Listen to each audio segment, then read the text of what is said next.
Alright guys, so let's talk about Germany today, and unfortunately they have learned nothing, absolutely nothing.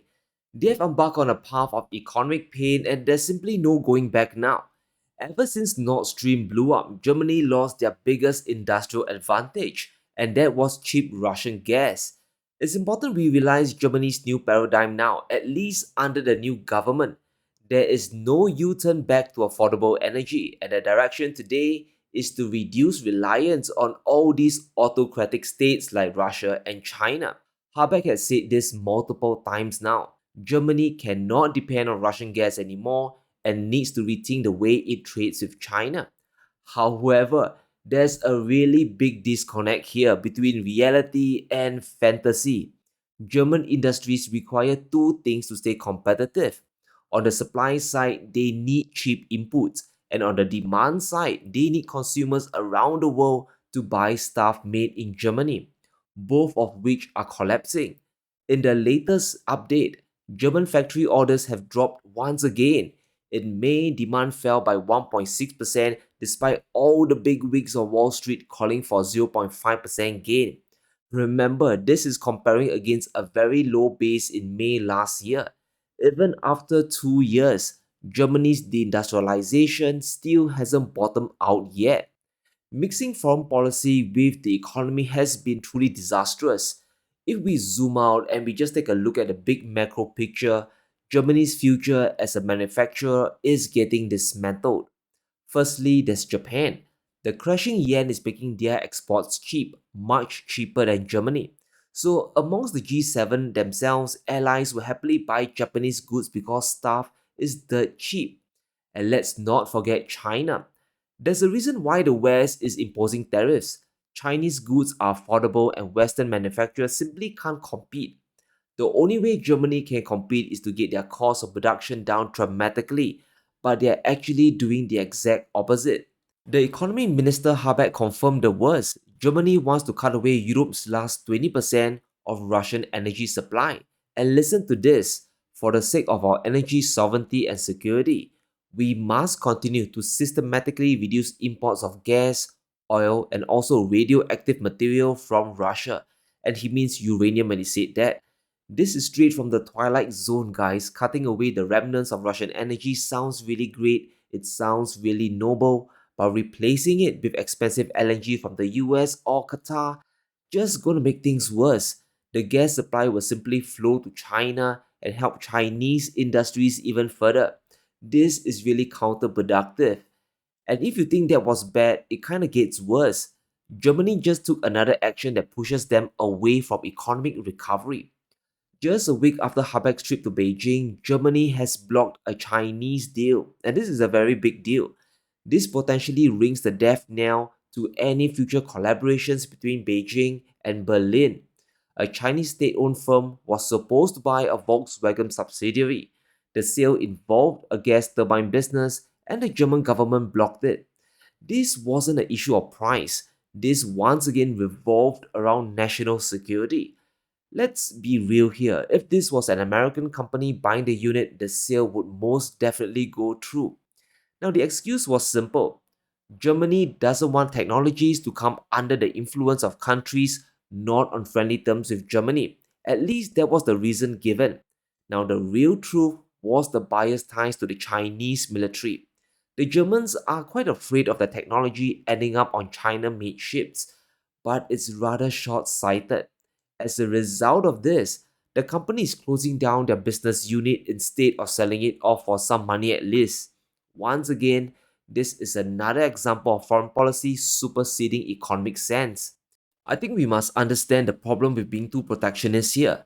Simply put, China can play the same game as well. They just won't invest in Germany. Money and technology, especially from critical sectors, will just flow elsewhere. The Germans face a whole host of economic issues.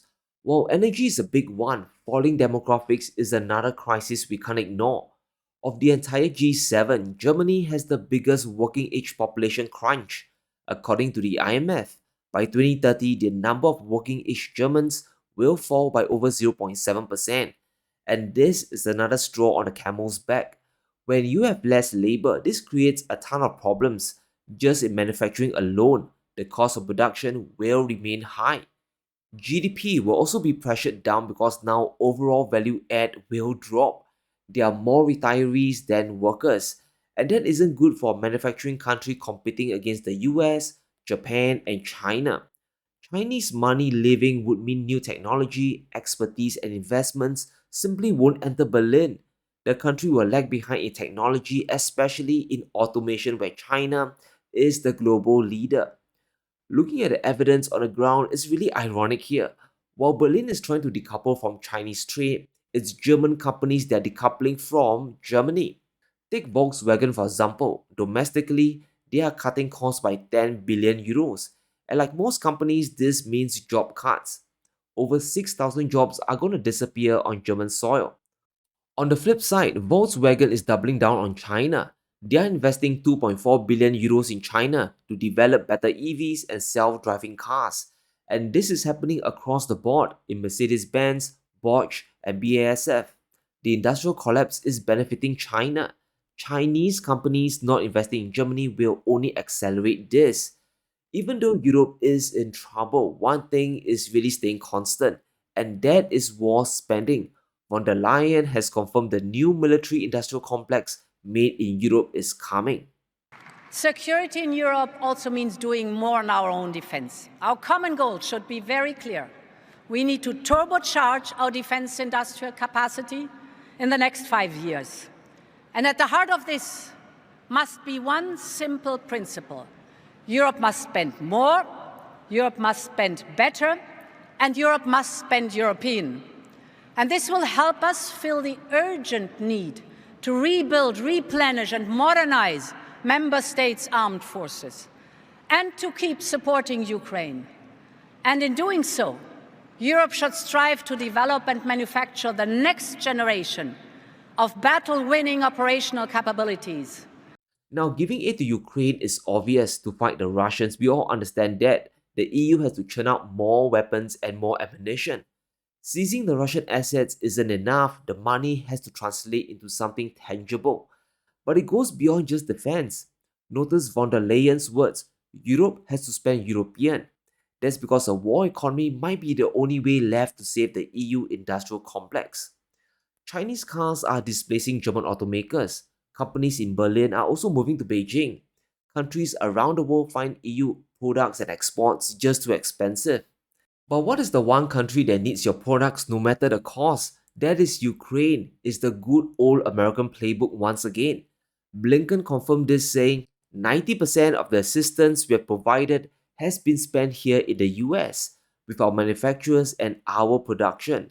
This produced more US jobs and growth in our own economy. Can it be any more obvious here? This marks a pivot in European and German industries. There's now a serious shift towards a war economy to sustain their industries to keep GDP as high as possible. This is really bewildering, especially for Germany, which has tight budget controls. So civilian manufacturing might be collapsing, but military production will be booming across Europe. 6 billion euros of defense spending has been cleared in Germany, half of which are going to buy 105 Leopard 2 tanks. The money is flowing towards KNDS, which is a German arms manufacturer. It's interesting to see Europe taking a page out of the Russian playbook. In the short term, war production does help to bolster your economy. Why do you think countries like France are pushing for total rearmament? Is the ultimate band-aid to prevent a collapse. And to add insult to injury, the World Bank has upgraded Russia to a high-income country.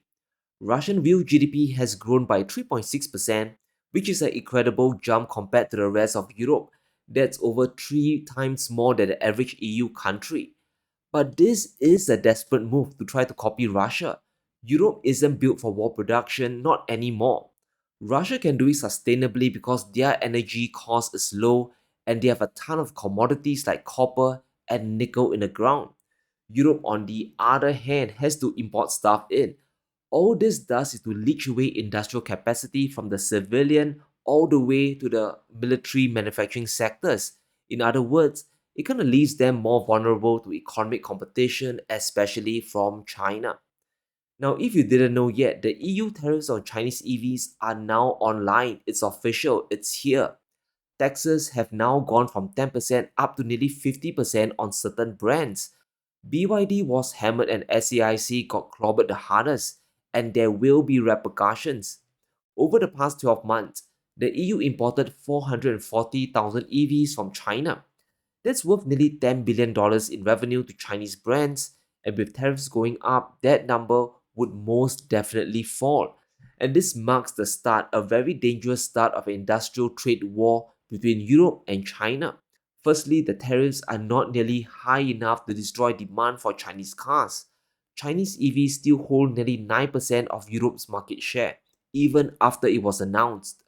Thanks to cheap energy and vertical integration, China can still build everything in house at a much lower cost. But EU car brands are going to continue to regress. If China hits German exports of Volkswagen and Mercedes into China, or the large cars or the large engine cars, this will absolutely cripple the entire business model. Now, when you have less revenue, this means less profit as well for R&D, which means in the years ahead, they will be ceding more ground to all these Chinese brands. Chinese car brands have officially taken the US in global sales. Now, these aren't just cars made in China, but authentic Chinese brands like BYD. Europe is the next region to be toppled. They have a sizable lead today, but the future outlook isn't looking very good. The EU is still committed to Project Ukraine. A ton of resources are channeled there instead of their own civilian economy. And this next chart tells us how effective government spending is in Beijing. When they earmarked EVs as the next sector to boom, they went all in. Since 2009, China has spent $230 billion on the EV sector. This meant building up everything from local infrastructure to supply chains and tax exemptions. They built vertical integration into the system so that everything can be sourced in house. There isn't a need to import any critical resource. China has complete control of the supply chains. As a result, China is now easing off the subsidies. They have already won the EV war and subsidies are starting to drop now. This hit a peak of 25% in 2020. It has dropped down all the way to 11.4% last year. Every country in the world can have their own subsidies. No one is preventing them from doing so. Europe's problem is the misallocation of their capital. Doubling down on Ukraine denies their real industries money for growth. Europe is caught in a very tough pickle here. They have committed too much to fight the Russians and now they can't afford to stop. The priority is now foreign policy and not industrial policy. If you have money being funneled endlessly to defense, you have less to channel towards public works. It's a really binary conclusion, not hard to understand. Since 2018, Germany has had one of the lowest levels of public investment, slightly higher than Spain, which is all the way at the bottom. Even the US, France, and Japan has had higher levels of infrastructure investment nearing 4% of GDP. Germany, on the other hand, only reinvested back 2.6% at the very most. And this is why the gap between their industries and Japan or even China is growing wider and wider. How are you going to commit to building back your economies when you are fighting an endless war against the Russians? Beijing is focused on winning while Europe is focused on not losing. There's a very big difference here. The economic divide is just going to get wider and wider and wider. But as always, let me know what you think. Will Europe continue decoupling with China? And is a trade retaliation coming soon? Let me know in the comments below. Stay safe, be sure to smash the like button and subscribe as we navigate through these crazy times.